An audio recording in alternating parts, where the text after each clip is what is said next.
Coming up, Part 107 is here. We walk you down the two separate paths to certification. Find out what you need to do if you want to fly drones for money. Plus, it's a high-tech turboprop. We fly the Piper M600. See why the flagship was worth the wait. Hot and high, not your style?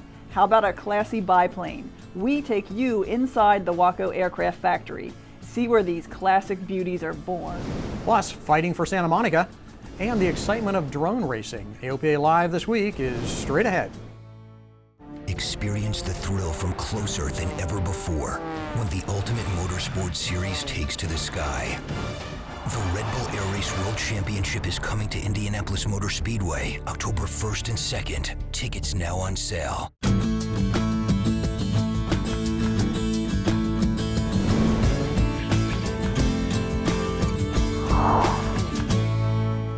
Suddenly there are going to be a lot more pilots. Welcome to AOPA Live this week. I'm Melissa Rudinger. And I'm Tom Haynes. So Melissa, big news about little drones this week. What's it all mean? Yes, this week there's a new remote pilot certificate. And in fact, on the first day that it became available, over 3,000 folks took the test. Wow. So this is going to be a very, very big and growing part of the pilot community. And the FAA administrator says that this is just the beginning. The FAA forecasts there could be as many as 600,000 unmanned aircraft used commercially during the first year after this rule is in place. That rule, of course, is the new Part 107, which regulates drones weighing less than 55 pounds and allows for commercial operations. Huerta and Secretary of Transportation Anthony Fox announced the new rule at a Washington press conference. Fox said the commercial drones could add $82 billion to the economy in the next decade. And by 2025 could be supporting as many as 100,000 new jobs. So Melissa, all these new pilots coming in, how likely is it, do you think, that they're going to make the transition from flying unmanned aircraft to manned aircraft? So if you just listen to some anecdotal evidence, quite a bit of an impact. There are lots of drone pilots that are making that transition, and we're hopeful that it is a gateway to manned aviation. Yeah, that would be great. So you may be asking yourself, how do I become a remote pilot? Well, there are two paths, one for current pilots and a separate one for everyone else. Our own Paul Harrop has the tale of two new drone pilots, each taking a different path. This zipper is a hangar door. This phantom drone is an aircraft, and Chris Rose just qualified for his remote pilot certificate. The home point has been updated. Take off. I don't think it's really sank in yet. I've only had it for a couple of days. He's letting me tag along for a practice flight. I've been flying the drone for a while, but I guess I feel maybe a greater sense of responsibility now. Chris is a world-class photographer. Many of the photos you see in AOPA Pilot come from his lens. But the commercial drone certificate will be a game changer, allowing him to get angles that you just can't get any other way. It definitely gives you an extra arrow in your quiver, I guess, when it comes to putting together video packages. And with the precision of an archer, Chris keeps his eye on the target. But Chris wasn't always buzzing about actually becoming a pilot. I was sort of in the middle of flight training when September 11th happened and so many regulations popped up. But now Chris is a pilot and awaits his certificate under Part 107. John Collins is the chief flight instructor for the AOPA Air Safety Institute. He's been a CFI for years, but also earned his remote pilot certificate this week. I kind of fell into this. I was not looking to do any specific drone operations. But if there's one thing John loves as much as flying, it's being a scout leader. And when a training course director wanted some aerial shots, John earned another merit badge from the FAA. And I thought, well, I can use a drone and take those pictures for you. And that led him to take the FAA's online course. It was pretty straightforward, a good review of regulations, airspace, things I needed to know as a drone operator, a little bit different from being an airplane pilot. For current pilots, the drone ticket is actually pretty easy. So it's a 2-hour course that you take, and then you go on through IACRA and become a 107 pilot. Kat Swain is AOPA's drone guru. She says it's a bit more involved for non-pilots. You've got to go to an FAA knowledge testing center. You take a 60-question FAA Part 107 test on different subject areas. Once you pass that, you fill out a form on IACRA, submit to a background check from Big Brother at TSA, and like that, you're a pilot. But don't fire up the quadcopter just yet. Chris says the test for non-pilots is not something to just drone over. Just because of working for AOPA, I knew a little bit, but I think I knew just enough to think that I knew more than I did. But with some study, you'll be buzzing about your new ticket in no time. And joining us now in the studio is AOPA photographer Chris Rose. Chris, congratulations on earning that pilot certificate. I know that's a big accomplishment for you. Thank you. I'm excited about it. Well, tell us, the FAA kind of has a history of sneaking some landmines into its written tests. Did you notice any gotchas in this one? I did actually find a few gotchas in it. I started out with by going to the FAA site and taking the Part 61 test, and felt like that would kind of prep me for taking the Part 107 test for non-pilots. And I felt pretty confident coming out of that. But when I started studying for the non-pilot test, I realized that there was a lot of information that I didn't know. And then when I actually took the test, I realized that there was some information that sounded a lot like the questions that were in the study guide, but actually there was just a few minor tweaks to them. And as you know, just a couple of words can make a big difference between a right question and a wrong question. Well, they can't make it too easy on you. Tell me, what did you use to prepare for the test? Well, I used ASA study guide. I think they did a pretty good job. When I first went through the study guide prior to taking the test, I realized that there was a lot of information to cover, more than I even expected. And I thought for a while that maybe because they didn't know what was actually going to be on the test, that maybe the information was almost a little too comprehensive for drone pilots. But when I went to take the test, I realized that a lot of that information did appear on the test. So I'm glad I went a more formal route with studying. Glad you studied hard on that. What was it that you had to spend the most time studying to really comprehend? Well, the majority of the test, probably at least 50% of the test, seemed to be airspace questions. And as you know, airspace is just a really complicated,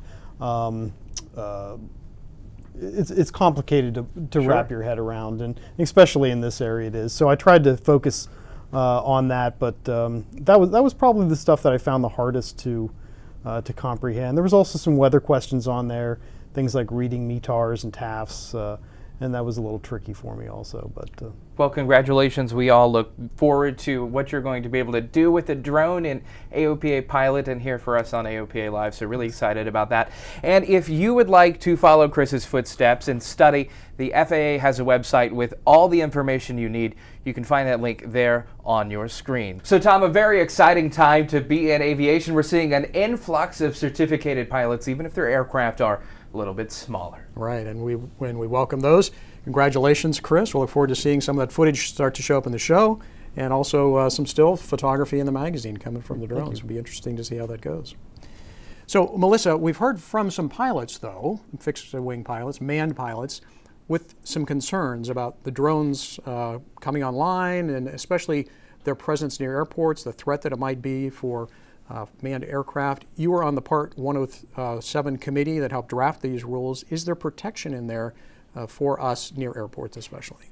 So those concerns are why this rule was so important. The number one, what we had at top of mind in that rulemaking committee was safety. Safety and access. And so we wanted to provide access for these aircraft and in a safe manner, and I think we've done that with the rules. And the rules are important because they provide education, and just as importantly, if you have some rogue operators, enforcement opportunities for the FAA to bring those folks either into compliance or out of the game. And so that's why it's so important. But most of all, it brings them into our community, and we want them part of our community of safety that we have here. In fact, Earl Lawrence, a longtime aviator who runs the FAA drone office, wants to welcome these new pilots. Well, I think we should all be responsible aviators, whether you're flying the Cessna or whether you're flying the Phantom. And I think that's something that we have to stress, and we have to invite folks into the aviation community. Earl's point is that we have a safety culture, and we want to welcome drone pilots so that they understand and embrace safety the way that we do. Well, another action this week from the FAA, this time a shot across Santa Monica's bow. The agency is threatening legal action against the city.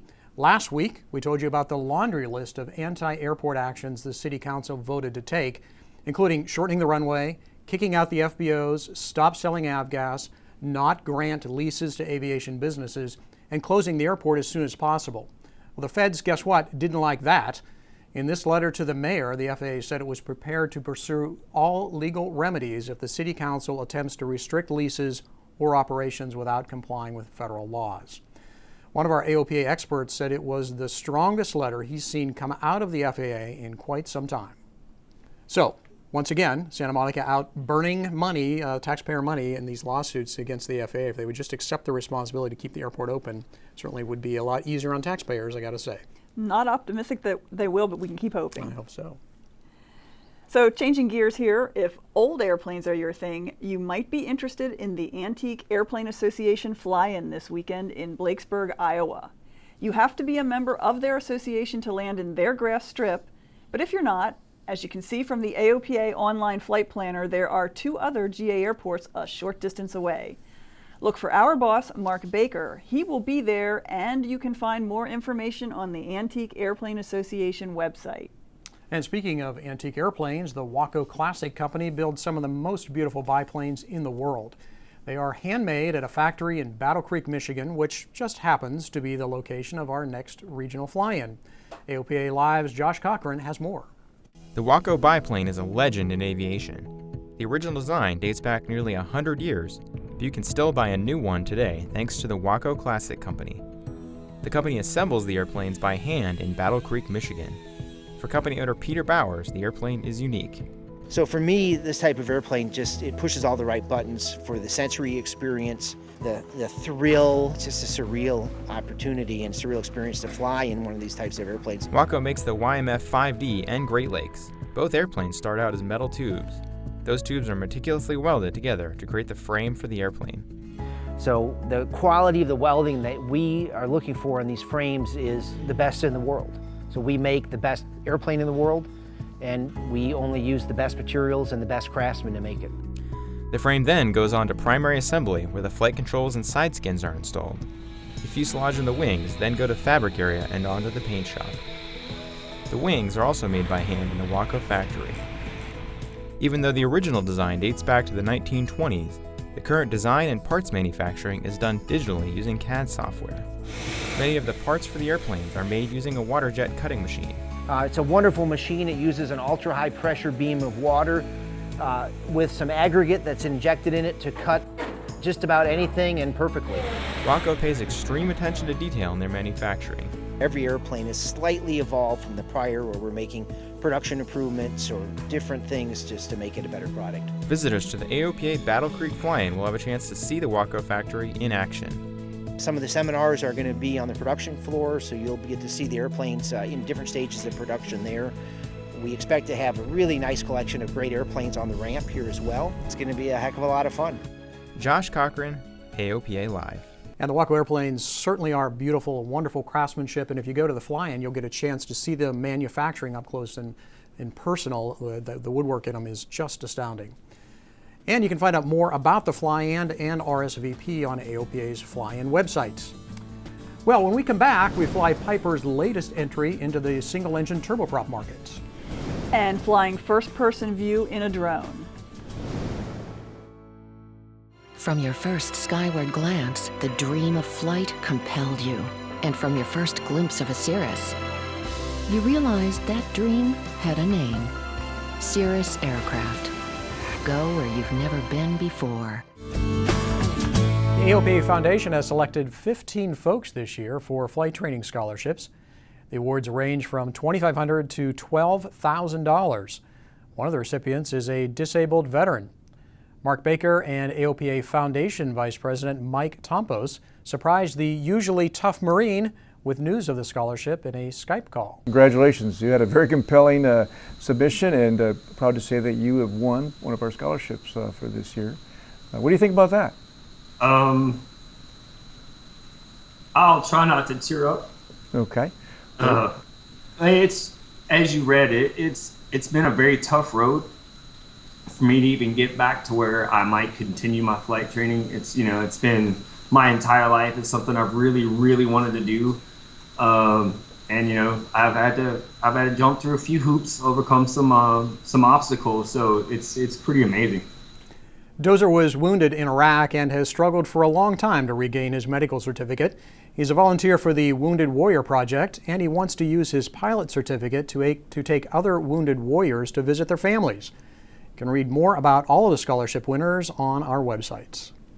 Wow, it's such a great opportunity, and what a great program for Dozer to take advantage of. It really is. Good for him. And speaking of new opportunities, we had a chance to fly the new Piper M600 single-engine turboprop. AOPA Editor-at-Large Tom Horn checked out all of its new high-tech features. What's the latest news out of Piper Aircraft? It's the certification of its new M600, the most powerful, longest range, evolutionary design in the company's M series. It has a Pratt & Whitney PT6 turboprop engine of 600 shaft horsepower. The M600 has a new bonded wing, too. Its design gives it a 260-gallon fuel capacity. The result?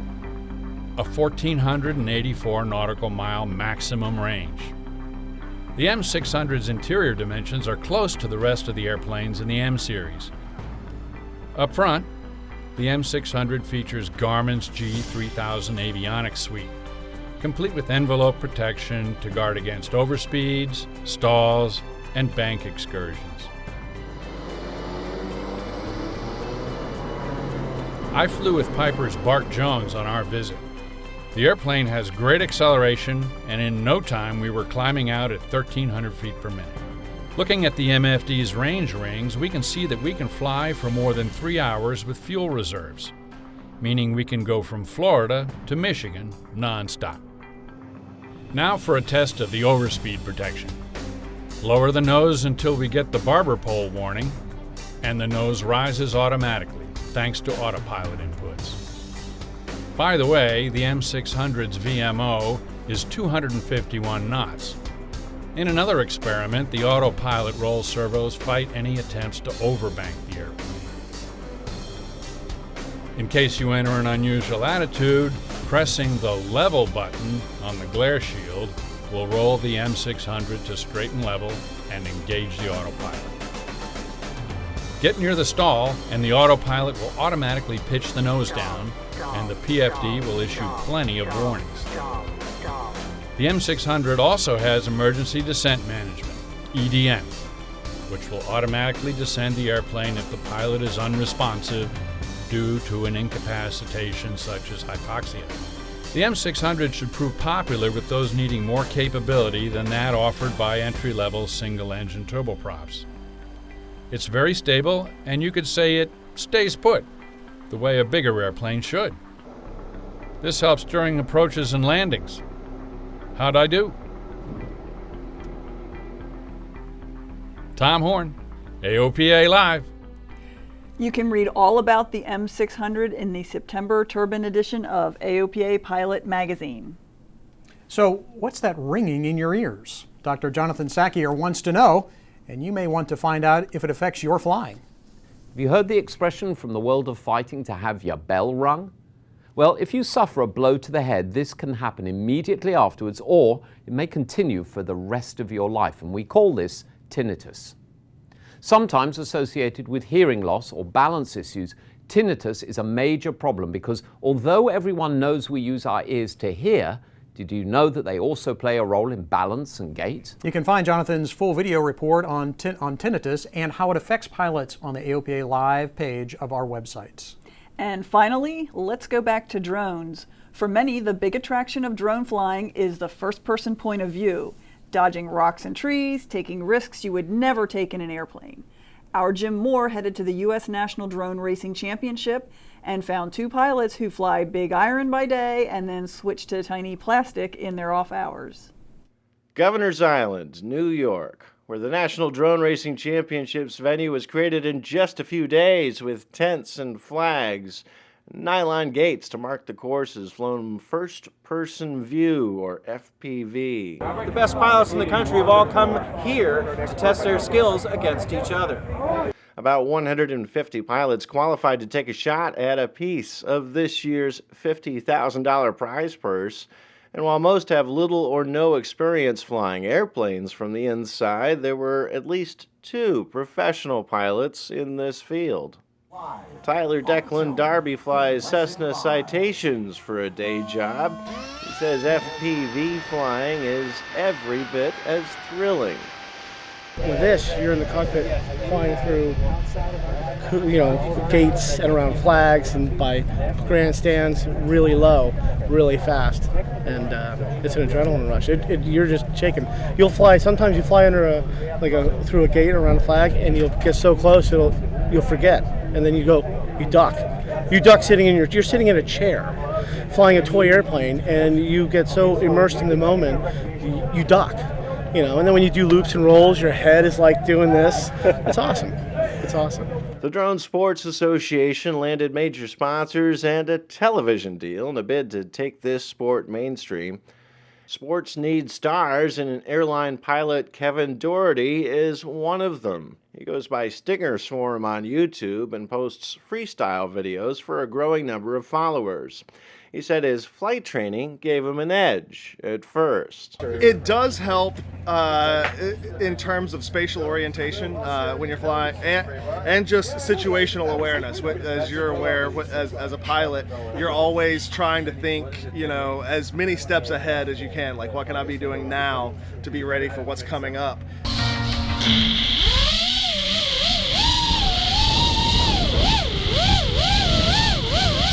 But stick and rudder skills only go so far. All you have is a thrust vector and the direction you point it. And so you're always, I guess I came into it with a little bit of an understanding of physics and how flight characteristics work and energy management. And that was helpful, but that only gets you so far. Once you get a couple of months in, it's all equal playing field. As if to prove the point, he ended this heat with controlled flight into a gate. Which happens a lot. Even the best pilots usually wind up walking the course to collect their aircraft. But friendships and camaraderie balance out some of those disappointments and frustrations. You would have had this. I had it. Oh, you didn't ride the throttle. You have to try it once.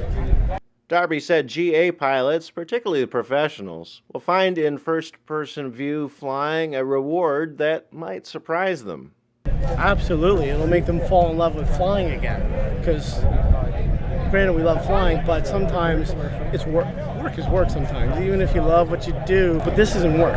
These are grown men flying toy airplanes at 100 miles an hour. Do I have to say any more? Really? On Governor's Island at the National Drone Racing Championships, I'm Jim Moore, AOPA Live. So that's some impressive flying and a challenge, and I can tell you, I've had the opportunity to fly first-person view with using a drone, and I wholeheartly agree that if you aren't excited about flying before you do it, you will after. It's a pretty cool experience. Yeah, it really is exciting and looks like it'll be really challenging but fun. Well, that'll do it for us this week. See you next week. And thanks for watching.